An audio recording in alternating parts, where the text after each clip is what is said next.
Welcome to this press conference following the informal meeting of the European Council. I have the pleasure to welcome the President of the European Council, Antonio Costa, the Prime Minister of Denmark, Costa Frederiksen, and the President of the European Commission, Ursula von der Leyen. And I will immediately give the floor to President Costa. Good evening. First of all, let me thank Prime Minister Mette Frederiksen for us here in Copenhagen for this informal European Council. Our meeting today had one core theme: safeguarding the security of our continent. European citizens are justifiably concerned about Russia's increasingly provocative and reckless behavior. When Denmark, Poland or Estonia act against incursions into their airspaces, they are protecting our common borders and territory, those of the European Union. They have our full support because we are committed to face together common threats on all fronts, whether conventional, hybrid or cyber, with common purpose. In fact, that purpose has been clear since the start of Russia's war in Ukraine, and that purpose has a name: to build the Europe of defence. In the past 3 years, European allies have significantly increased their defence spending. Earlier this year, they agreed to increase their spending targets even further. To support this effort, at the European level, we have put in place the SAFE instrument worth €115 billion. In March, European leaders agreed on the priorities capabilities on which our work should focus for the security of all Europeans: air and missile defence, artillery, drones and anti-drone systems, military mobility, cyber resilience, among others. Today, we went one step further. I welcome the scoping paper presented by the President of the European Commission, Ursula von der Leyen, and the High Representative, Kaja Kallas, and leaders broadly supported initial priority flagship projects that will strengthen Europe's security, including the European drone wall and the Eastern Flank Watch. This is a key step on our path to achieving common defence readiness by 2030. It reflects the acute threat on Eastern Flank is currently under. At the same time, it is clear that Europe's borders will only be secure if all Europe's borders are secure in the 360 degrees approach. To build the Europe of defence, we need efficient political oversight and coordination to keep track on how we are advancing.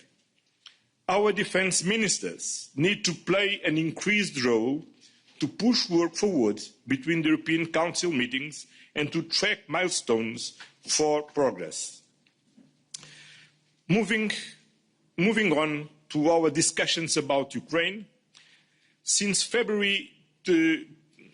24 February 2022, the European Union has stood firmly by Ukraine's side, and we are engaged on all fronts to achieve a just and lasting peace in Ukraine.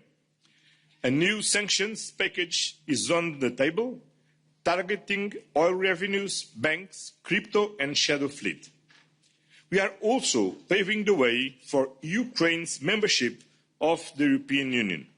Ukraine has been delivering on the EU accession-related reforms, and the Commission has recognised this.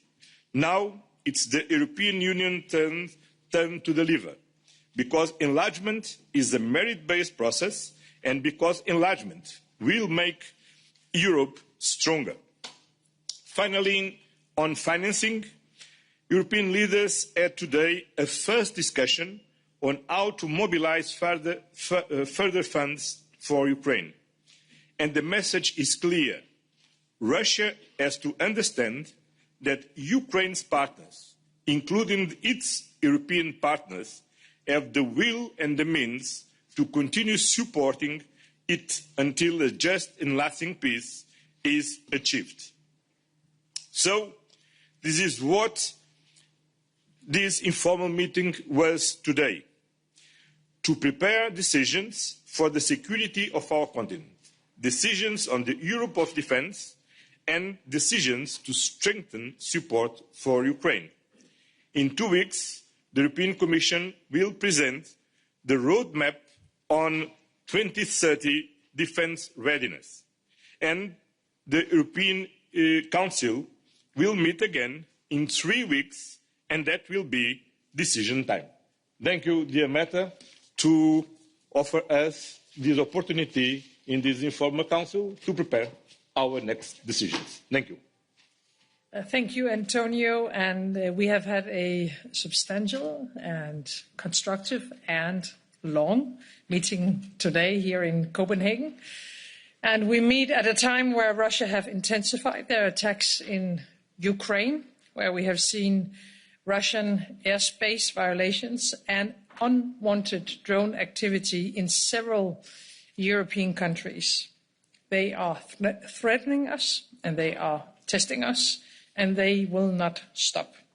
So what is our next steps? First of all, we have to step up our military and financial support for Ukraine. We talk a lot about security guarantees to Ukraine, but in fact, it is the other way around. Ukraine is today Europe's security guarantee. Our support to Ukraine is a direct investment in our own security. And therefore, we have to deliver long-term financing of Ukraine's armed forces. Ursula, you have presented a model that will front-load future war reparations by Russia to Ukraine. I strongly support the idea. And to me, it is only fair that Russia pays for its violation and destruction. As presidency, we will work actively to take this idea forward. We all, except one, also reaffirmed our backing for Ukraine's EU accession process. Reforms, as you just said, Antonio, has been implemented in Ukraine despite very difficult circumstances. And now it is up to us to deliver. Secondly, Europe must be able to defend itself. We have to rearm Europe. And right now we see a large surge in defence investments across our continent. It is good. Billions of euros have been committed already, but it is not enough. So achieving the 2030 target is a Danish priority. We have been pushing for an ambitious approach. And today, I would say there was a broad support for the Commission's scoping paper for a 2030 roadmap. Now we have to translate it into concrete action and milestones before our next meetings in a few weeks from now. We have also discussed this idea about flagships. We need to strengthen our production of drones, of anti-drone capabilities, and this includes building up a European network of anti-drones measures that can detect and, of course, also neutralize intrusion from outside. So we have to create a European ecosystem that will enable Europe to develop cutting-edge drone solutions, inspired by what they are doing in Ukraine already. Thirdly, while strengthening Ukraine and Europe, we have to weaken Russia. And therefore, we already now are looking into the next sanction package, targeting the financing of Russia's war machine. And of course, we will work with this as presidency as well. Everybody knows now what is at stake. I think our main goal is simply to building a Europe so strong that war not will be an option.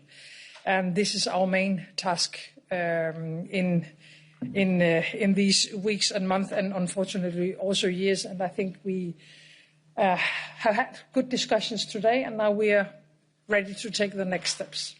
And let me pass the floor to you, Ursula. Yeah, thank you so much, Mette. And first of all, let me thank you for being such a wonderful host here in the beautiful city of Copenhagen. We really enjoy it. And I want to express my solidarity with the member states whose airspace has been violated. Poland, Romania, Estonia, and of course, most recently, Denmark. These violations are part of hybrid war tactics. And these are threats that demand a strong and determined reaction and answer from Europe, because every European citizen and every square centimetre in Europe has to be safe. So we must provide the strongest of deterrents at scale and at speed. And that was the focus of our discussions today. There is a clear sense of urgency, because preserving peace has always been a core task of the European Union. The good news is that the wheels are already in motion. We have an investment surge in our common defence that is on its way. You know, the SAFE instrument, it is successful. It's 150 billion euros, and it's a case in point, oversubscribed. Now we need a precise pan-European plan, how to fill the capability gaps and how to move forward. And indeed, this is the intention of the scoping paper we discussed today. Let me highlight a few points out of the scoping paper. The first is on capabilities. Every member state has one single set of forces. And this single set of forces is assigned to different missions. Perhaps a NATO mission or an EU mission or a mission for the United Nations, sometimes coalition of the willing. But from my words, you understand already that of utmost importance is that these armed forces are interoperable, that the capabilities are interoperable. Otherwise, you cannot send in the different missions, the different types of troops. And therefore, in close cooperation with NATO, we're working here on interoperability of capabilities that we want to have. Our roadmap till 2030 will define not only the common objectives, very important, but also very concrete milestones, because it is a matter of time, and only what gets measured gets done. Then there was a point that we have discussed for each critical capability to create so-called capability coalitions with the lead nation so that we can move forward faster at the right scale and with the necessary speed. A second point was the discussion on the flagships, and indeed here I want to highlight the Eastern Flank Watch. This project aims to counter the full spectrum of threats at our eastern borders. A core element of these will be the so-called drone wall. It is basically an anti-drone system that is able to do swift detection, interception, and of course, if necessary, neutralization. Here we draw a lot on Ukraine's expertise, of course, and therefore we must move forward rapidly together with Ukraine and NATO. The third element I want to highlight is the defence industrial readiness that we need. We need a ramped up, resilient and innovative European defence industry. We have started our defence omnibus to simplify the procedures, to have more speed in the whole process. And this defence industry needs a strong ecosystem that is composed not only of industry, of course, but also tech startups. There was a broad discussion about the importance of startups and academia. All of them are essential. Because it's so important to have such an ecosystem, we propose to establish new tech alliances, where we then connect tech innovators with the defence users.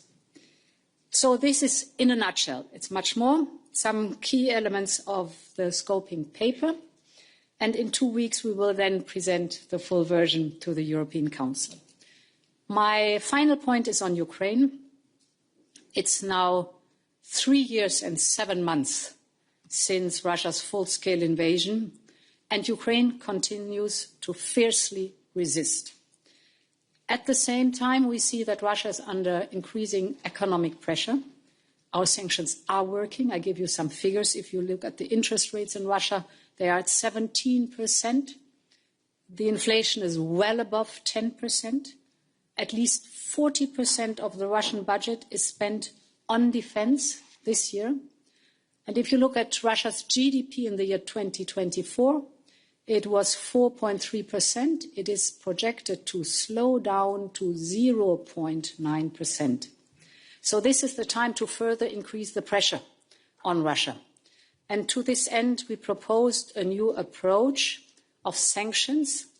We do not approach the sanctions anymore in incremental steps, but we present much more robust measures on energy, on financial services, and on trade, and that is the 19th package of sanctions that is on the table right now. Second, we need to provide military assistance to Ukraine, because if we continue to believe that Ukraine is our first line of defense, and this is the case, then we need to step up our military assistance to Ukraine. Concretely, we have agreed with Ukraine that a total of 2 billion euros will be spent on drones. This allows Ukraine to scale up its drone capacities, and it will allow the European Union to benefit from this technology. However, for a more structural solution for military support, more is necessary. And this is the reason why we have put forward the idea of the reparations loan. This reparations loan is based on the immobilized Russian assets. The loan would not be dispersed in one go, but in tranches, and tranches that are attached where conditions are attached. We will strengthen our own defense industry by ensuring that part of the loan is used for procurement in Europe and with Europe. And very importantly is that there is no seizing of the assets. The Russian claim stays a Russian claim. Ukraine gets these loans, and Ukraine has to repay the loans if Russia is paying reparations, because the perpetrator must be held responsible. Thank you. Thank you very much. I'll open the floor for a few questions, and I'll start with Lisa. Thank you. Lisa Hesselund from TV2 Denmark. I have a question first for you, Prime Minister, and then I would like to ask you also a question, Madam President. First, Mette Frederiksen, today French authorities have boarded a Russian vessel regarded to be part of the shadow fleet. There is a suspicion of this vessel having a direct connection with these airspace, drone incursions of Danish airspace. So my first question for you is, can you confirm this connection? I understand that there is an investigation launched. 2 arrests have been made on this ship. Can you confirm this connection first? And also, is this investigation happening on a request from the Danish authorities? That's for you. And then for you, Madam President, the reparations loan for Ukraine it's no secret that it's a very sensitive debate. There are some countries very skeptical. Belgium, for example, where these funds are hosted. Has Belgium and other countries gotten the solidarity that they have been asking for in terms of making this a possibility? Is there unanimity on this measure to go down this path? Thank you. So thank you for this question. I cannot comment on any specific investigations. I can say in more general terms that we are facing a lot of problems with the shadow fleet. And that has been the case, especially in the Baltic Sea, for quite a long time. And we are working very closely together to battle this situation. But when it comes to specific investigations, I have no comments. Yeah, I had the opportunity today to present the Commission's proposal, and we had a very good first discussion. It's the start of a discussion. Of course, we have to flesh out the whole proposal much more, but I was glad to see leaders' interest in the concept. So now we will intensify the discussions. I want to thank explicitly Friedrich Merz, who was immediately backing this proposal, also by an op-ed that he wrote, and he was very early supporting this proposal. Now, what Belgium is concerned, it's absolutely clear that Belgium cannot be the one who is the only member state that is carrying the risk, but the risks have to be put on broader shoulders. Thank you. Yeah. Andrew. Hello, Andrew Gray from Reuters. I wanted to come to the issue of the drone wall. I noticed President Costa, President von der Leyen, you both used that term, but Prime Minister Frederiksen didn't. And we've heard from some leaders today that they agree with the general idea that Europe needs to do more to counter drones, but they don't always agree with the focus on the eastern flank. And in particular, we've seen in Denmark recently, obviously, that drones can cause big problems far from the eastern flank and without having crossed the EU's eastern borders. So do you see any need to rethink either the concept or the name of this plan, perhaps to give it a more pan-European element, or will it stay as it is? And perhaps, Prime Minister Frederiksen, you can explain why you didn't use the term drone wall. Should I start? Yes, of course.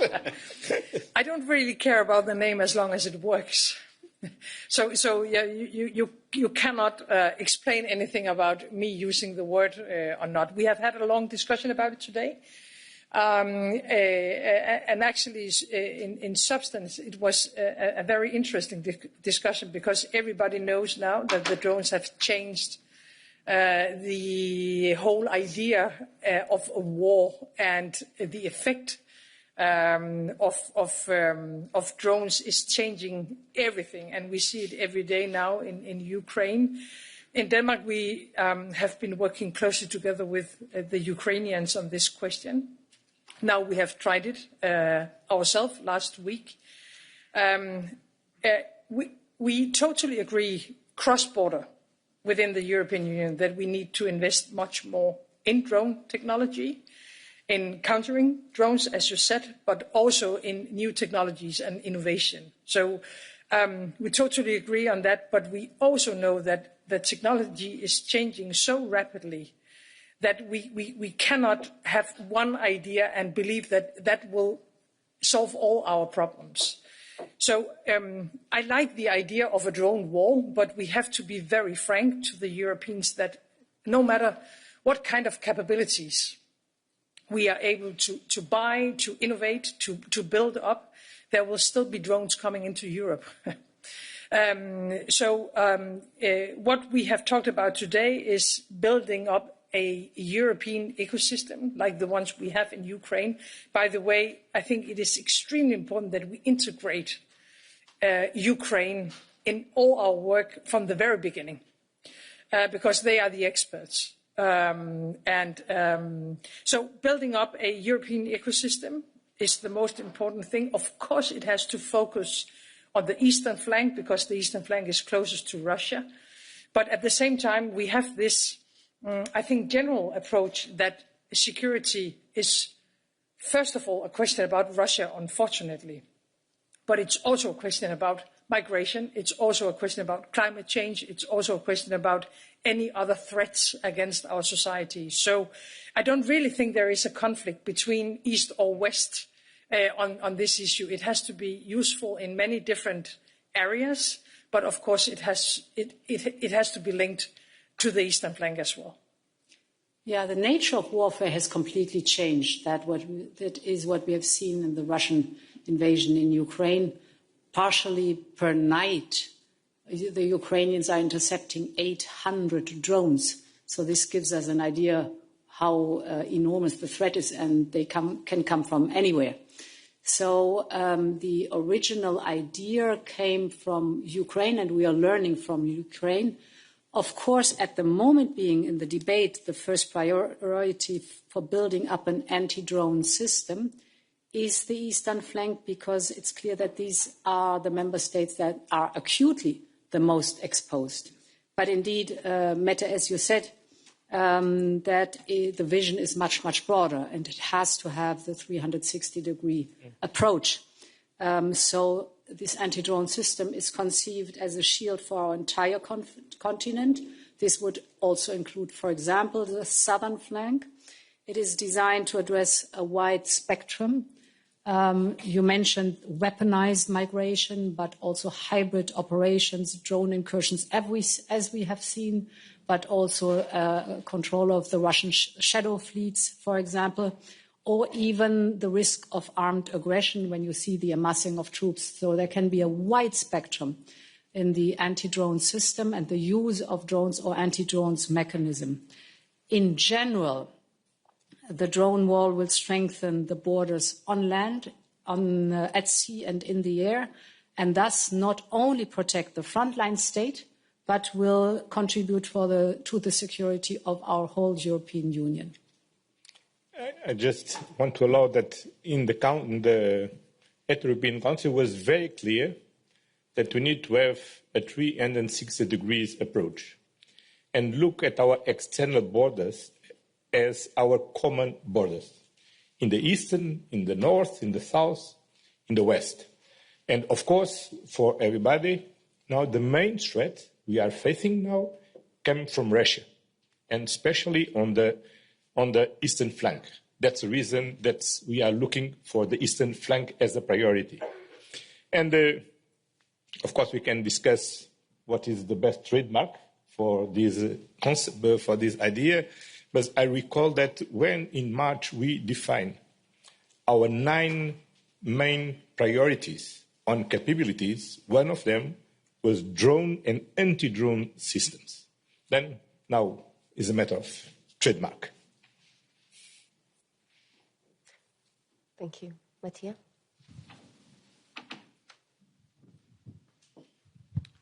Yes, hi, Matteo Bagnoli, ANSA, the National Italian News Agency.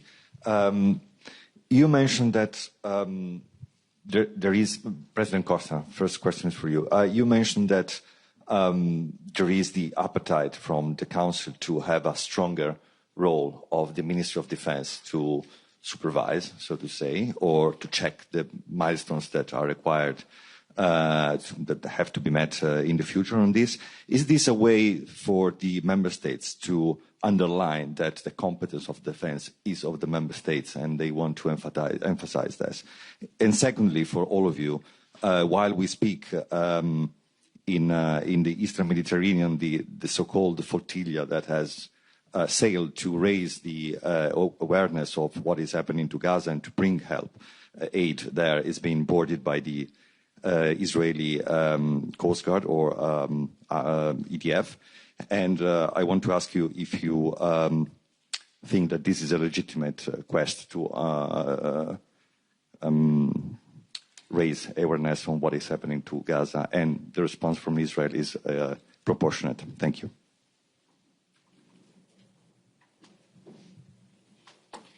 Well, as you know, the treaties said clearly that defense is a competence for the member states.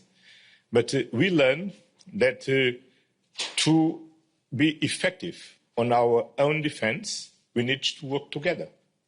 And that's why part of 23 member states are allies in NATO, but we are all of us allies in the European Union. And we need to work very closely with the European Commission, because the European Commission could help all the member states in the different ways. First of all, on regulation, on simplification. Secondly, boosting our innovation capacity and also our defense industry. Creating two important tools to funding our investment on defense is what the Commission has done when proposed and presented SAFE, 150 billion euros. That's very important to support all member states. When the European Commission allow member states to use the escape clause to have more fiscal space to increase their finance on to the defense expensive. And also, now when the Commission are presented some months ago the white paper on defense, now this scoping paper, in 2 weeks, the roadmap on preparedness, then we need to work very close to the European Commission. And this is clear across all the members. And now we have a very important task force led by Commissioner Kubilius, joining the European Commission, the European Defence Agency, the Council, to work all together with the same purpose, to build the Europe of defence. And of course, in this Europe of defence, the Commission will take more and more responsibilities. And of course, we need to take more and more political control on our decisions. And now the High Representative is convening more often the Council of Ministers of Defence, but not as the autonomous formation of the Council. It's a junior meeting of the Ministers of Foreign Affairs Council. And what we need now is to give more autonomy, because we need to engage more and more our defence ministers at European level. And for this, it's very important that the High Representative lead not only this meeting of Foreign Affairs ministers, but also this Council of Ministers of Defence.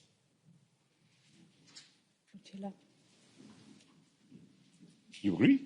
Yeah, of course I do agree. Hey? It will be a surprise. She's agreeing for the first time. Second question. Yes. Okay. On the second part of the question. Sorry? On the flotilla? For me, it was for me.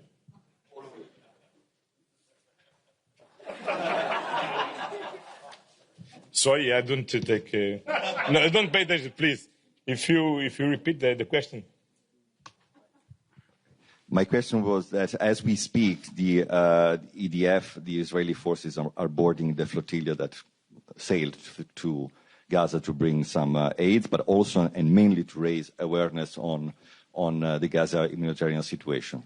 It is a quest that has brought many attentions and in many parts of Europe. And I was wondering if you can comment on that, and if you think that is a legitimate quest, and consequentially, if also the reaction from Israel is legitimate. Thank you.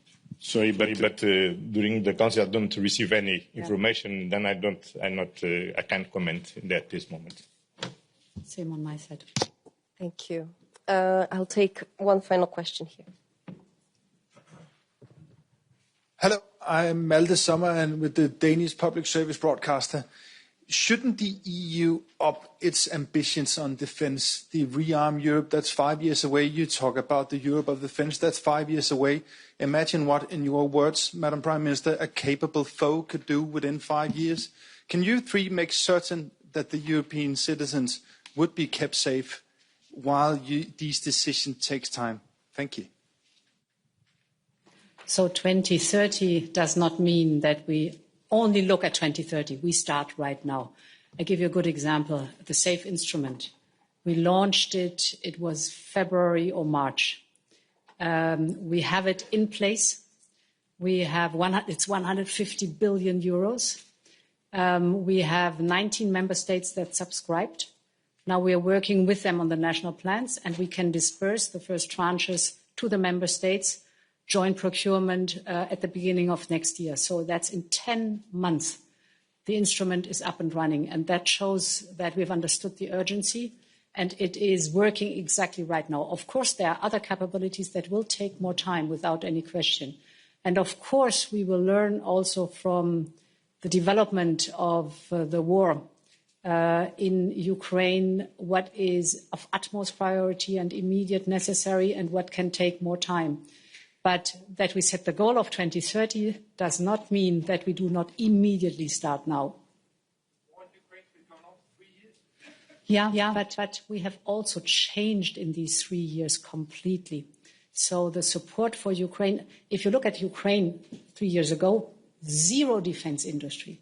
Now they have the most modern, most ingenious defense industry you can think of. The drone production is the cheapest, the fastest, and the most intelligent worldwide. So there's an enormous development that we've seen. Also on our side, just imagine the sum of 800 billion euros is now available for member states up to 2030, so in the next 4 years, beginning now, to invest in defense, unthinkable 4 years ago. Thank you very much. That's it for tonight. Thank you. So.